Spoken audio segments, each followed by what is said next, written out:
Government parliament में constitutional amendment bill 2026 propose कर रही है। कॉन्स्टिट्यूशनल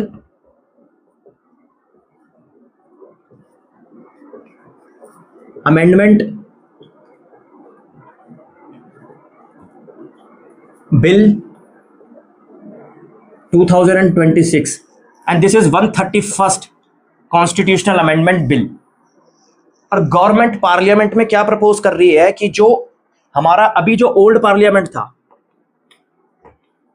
अभी तो हमारी न्यू बिल्डिंग बन गई है, तो जो हमारा ओल्ड पार्लियामेंट था उसमें जो हमारे मेंबर ऑफ पार्लियामेंट थे वो 543 थे।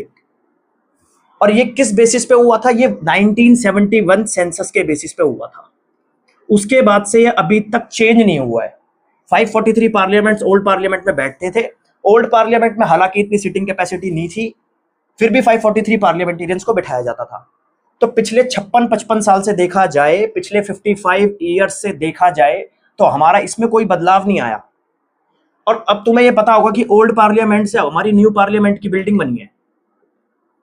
ये ऐसे ही नहीं बना दी गवर्नमेंट ने, गवर्नमेंट के माइंड में कुछ आइडिया था तब ये न्यू पार्लियामेंट की बिल्डिंग है। क्योंकि अगर इनको नंबर ऑफ पार्लियामेंटेरियंस यहाँ पे बढ़ाने हैं तो सीटिंग कैपेसिटी इसमें इतनी नहीं थी, इस वजह से न्यू पार्लियामेंट लेके आए हैं।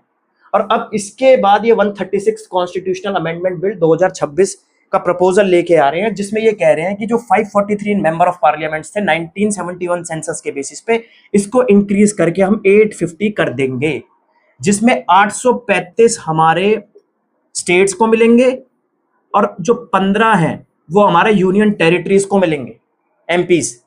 इस जो पार्लियामेंट की कैपेसिटी है वो 888 है। हालांकि अगर इसको एक्सटेंड कर दिया जाए, पार्लियामेंट जब मैं यहाँ पे बात कर रहा हूं तो मैं लोकसभा की बात कर रहा हूं फिलहाल, 888 इसकी कैपेसिटी है। अगर इसको भी बढ़ाया जाए तो इसकी कैपेसिटी 1272 की जा सकती है, तो जो कि हमारे 850 पार्लियामेंटेरियंस हैं वो इस न्यू पार्लियामेंट की बिल्डिंग के अंदर फिट हो जाएंगे।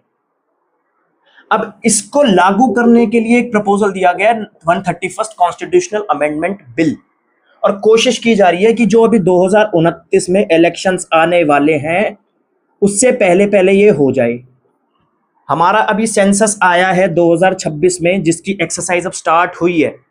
कोशिश की जा रही है कि इसको एज अ रेफरेंस ना लिया जाए, तो जो हमारा 2011 में सेंसस हुआ था उसको एज अ बेसिस बनाया जाएगा। यहाँ पे 1971 का सेंसस बेसिस बनाया गया था, यहाँ पे 2011 के सेंसस के डेटा के बेसिस पे हम 850 एमपीज को पार्लियामेंट में बिठाएंगे। और ऐसा कौन सा आर्टिकल, अब यूपीएससी एग्जाम्स में पूछती है, ऐसा कौन सा आर्टिकल है जिससे हम लोकसभा की कंपोजिशन डिसाइड करते हैं या उसमें रीएडजस्टमेंट करते हैं हर सेंसस के बाद? तो आर्टिकल नंबर 81 एंड 82, आर्टिकल 81 और 82 कहता है कि लोकसभा की कंपोजिशन क्या रहेगी, कंपोजिशन ऑफ लोकसभा, या इसमें जो भी रीएडजस्टमेंट करेंगे हम हर सेंसस के बाद, तो वो ये आर्टिकल गवर्न करता है, 81 और 82। और ये जो 850 मेंबर ऑफ पार्लियामेंटेरियंस होंगे, इसमें कोशिश की जा रही है कि 33% जो वुमेन की रिजर्वेशन जो प्रैक्टिकली लागू नहीं होती, जो कि अभी हमारा जो 543 का पार्लियामेंट चलता है, एमपीज का पार्लियामेंट चलता है लोकसभा, उसमें 15% ही है अभी करंट प्रैक्टिकल। हालांकि बोला जाता है 33%, लेकिन यहां पे 15% ही लगता है।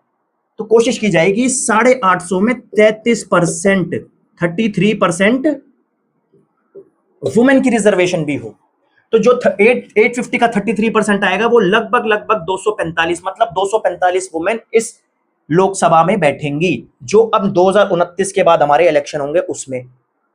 और इसके लिए एक डेलिमिटेशन कमीशन भी बनाई जाएगी, डेलिमिटेशन कमीशन।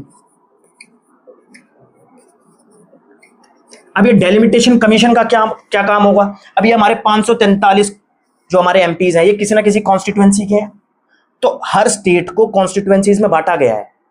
तो अब जब नंबर ऑफ पार्लियामेंटेरियंस बढ़ेंगे, एमपीज बढ़ेंगे, तो उस डेलिमिटेशन जो स्टेट के अंदर जो कॉन्स्टिट्यूएंसीज बनाई गई हैं वो भी चेंज होंगी। तो वो चेंज कौन करेगा? ये डेलिमिटेशन कमीशन चेंज करेगी, जो कि 2026 में एस्टेब्लिश की जाएगी दोबारा से। और इसके अंदर कौन कौन होता है? इसके अंदर या तो रिटायर्ड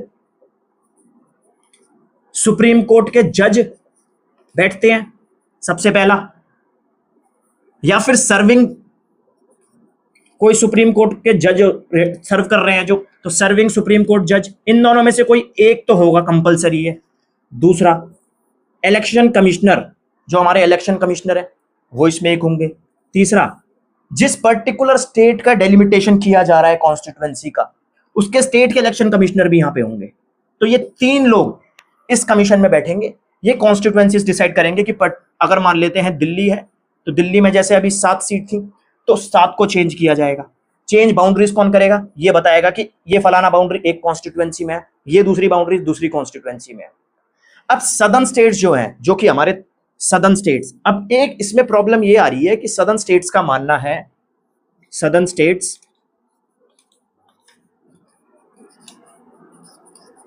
जैसे कि तमिलनाडु, केरला और भी स्टेट्स है, इनका ये मानना है कि भाई हमने 1971 से अब तक अपनी डेवलपमेंट में इतना काम किया, हमने अपने लोगों को लिटरेसी दी, उनका लिटरेसी रेट काफी हाई है, नदर्न स्टेट्स का लिटरेसी रेट उतना हाई नहीं है। तो ये कह रहे हैं कि हमने लिटरेसी, पॉपुलेशन कंट्रोल, इन पे इतना ध्यान दिया, हमारी पॉपुलेशन उतनी स्पीड से इंक्रीज नहीं हुई जितनी नदर्न स्टेट्स की हुई। तो अगर मैं एक एग्जांपल ले लेता हूं किसी भी नदर्न स्टेट का, यूपी का, और एक तरफ मैं केरल का एग्जांपल ले लेता हूं, अगर मान लेता हूं यहां पे पॉपुलेशन बहुत फास्ट ग्रो करी और केरला में पॉपुलेशन फास्ट ग्रो नहीं करी, क्योंकि इन्होंने मेजर्स अपनाए कि भाई एक ही बच्चा हो सकता है या 2 बच्चे हो सकते हैं। तो सदर्न स्टेट्स का ये कहना है कि इनकी जब पॉपुलेशन बढ़ी, तो जो अब ये 850 एमपीज आएंगे, इनका यहां से रेशियो बढ़ जाएगा। मतलब यहां पे जो नंबर ऑफ पार्लियामेंटेरियंस है वो ज्यादा रेशियो में बढ़ेंगे कंपेयर टू सदर्न स्टेट्स।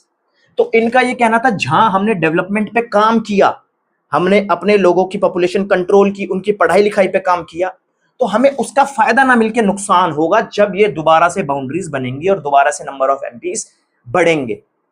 तो इनका कहना है कोई और फॉर्मूला लाया जाए जिसमें लिटरेसी भी बहुत बड़ा रोल प्ले करे, पॉपुलेशन कंट्रोल भी बहुत बड़ा रोल प्ले करे। तो इसलिए इस जो हमारा 131st कॉन्स्टिट्यूशनल अमेंडमेंट बिल है, इसमें बोला जा रहा है कि इनकी जो प्रॉब्लम्स थी, जो जेन्युइन प्रॉब्लम्स है, जो प्रॉब्लम्स नहीं है, इनका जेन्युइन पॉइंट है, तो उसको इसके अंदर देखा जाएगा, इसका प्रोविजन यहां पे लिया जाएगा। और बोल रहे हैं कि एक ऐसा प्रोविजन लेके आएंगे, एक ऐसा फॉर्मूला बनाएंगे कि जिसमें इन लोगों का जो पॉइंट है उसको भी मद्देनजर रखा जाए, और जो सीट्स बढ़ेंगी, ये 850 जो सीट्स बढ़ेंगी, इसमें एक पर्टिकुलर रेशियो में ही बढ़ाई जाए, ऐसे ना हो कि यूपी को ज्यादा मिल जाए और केरला को कम मिले। तो इनका भी ध्यान रखा जाएगा। तो अब जैसे यूपीएससी में पूछ लेता है, यूपीएससी में ये तो पूछेगा नहीं कि 543 से 850 बढ़ गई, यूपीएससी पूछ लेगा कि भाई कौन सा आर्टिकल है जो लोकसभा की कंपोजिशन डिफाइन करता है, गवर्न करता है, या उसकी जो रीएडजस्टमेंट होगी हर सेंसस के बाद, कौन सा आर्टिकल गवर्न करता है? तो आर्टिकल 81, 82।